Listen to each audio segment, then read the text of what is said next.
大家好，欢迎关注小文汽车。对于各位车主来说呢，最难熬的是夏天开车，尤其是经过暴晒的汽车，温度就很高。开车之前肯定是要打开空调散热的，但是开空调就会增加很多油耗。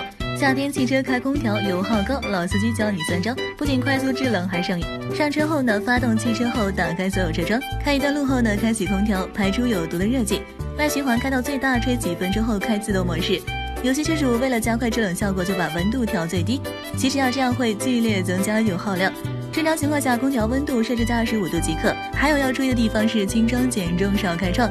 比如有些车主经常在后备箱放很多东西，这无形中呢就增加车身的重量，必然会增加油耗了。所以建议大家不必要的物品可以卸下。最后，空调制冷效果不佳或者有异味的情况，可能是空调滤网长时间没有清洗的原因。为了健康，车主们应该隔一段时间洗一次。炎热的夏天开车时，司机朋友们要多喝水，同时空调的温度要调节到人体适宜的温度，如果温度太低就很容易生病感冒。对此呢，大家有什么建议和看法，请在下方留言评论。想了解更多汽车知识，记得点下关注。